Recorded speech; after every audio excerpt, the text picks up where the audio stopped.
Good morning, everybody. It's Wednesday, August 14th. It is about 6:45. So yeah, I missed the sunrise. I've been up about an hour, so yeah, sleeping in a little bit, having a few slow starts to the mornings. That's all right. I think I was getting up so early because I was still working for a time, and I wanted to make sure I got my yoga and all that done before I went into work. So I would be getting up at 4:30, and that just became a habit. Here comes a big plane, obviously. Hear that. I'll wait a second.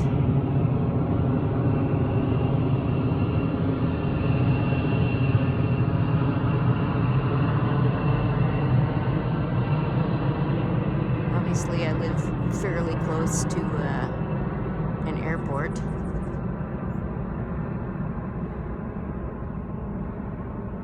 So anyways,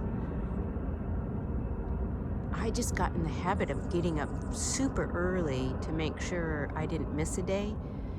And I have been retired now for 2 months. And I guess I'm finally realizing that, hey, you do not have to get up that early, which is kind of nice. All right, so let's just see what we have today for August 14th. Okay. This isn't for fun, it's for life. Philosophy isn't a parlor trick or made for show. It's not concerned with words, but with facts. It's not employed for some pleasure, before the day is spent, or to relive the uneasiness of our leisure. It shapes and builds up the soul. It gives order to life, guides action, shows what should and shouldn't be done. It sits at the rudder, steering our course as we vacillate in uncertainties. Without it, no one can live without fear or free from care. Countless things happen every hour that require advice, and such advice is to be sought out in philosophy. There is a story about Cato the Elder, whose great-grandson, Cato the Younger, became a towering figure in Roman life. One day, Cato witnessed a fine oration from Carneades, a skeptic philosopher who waxed poetically on the importance of justice. Yet the next day, Cato found Carneades arguing passionately about the problems with justice, that it was merely a device invented by society to create order. Cato was aghast at this kind of philosopher who treated such a precious topic like a debate where one would argue both sides of an issue purely for show. What on earth was the point?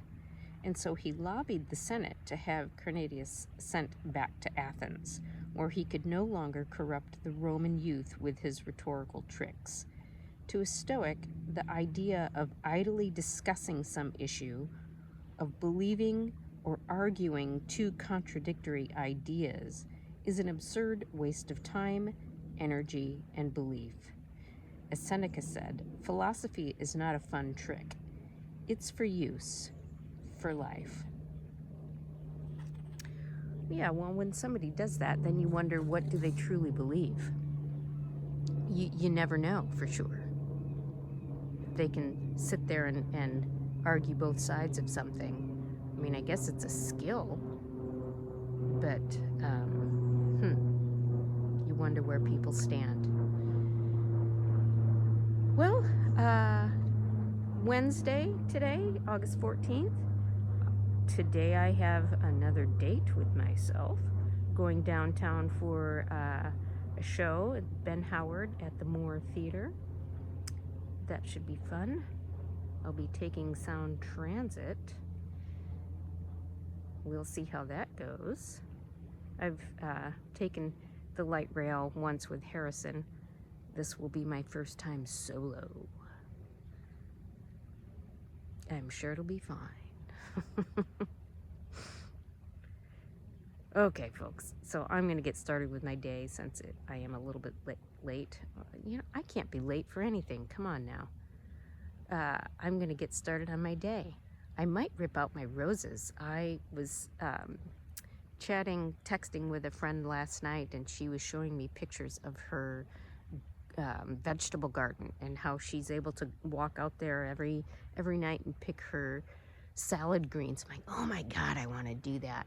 Maybe I'll rip out my roses, because I worked in my rose garden yesterday and I hate it. You know, I'm all scratched up and I'm out there swearing, and they look nice, but oh God, I hate them. So I might rip out my roses and plant vegetables next year. I don't know. I'll let you know what I decide. I'm going to go water those roses now, though, because they need it. All right, have a great Wednesday. Take care. Subscribe, comment.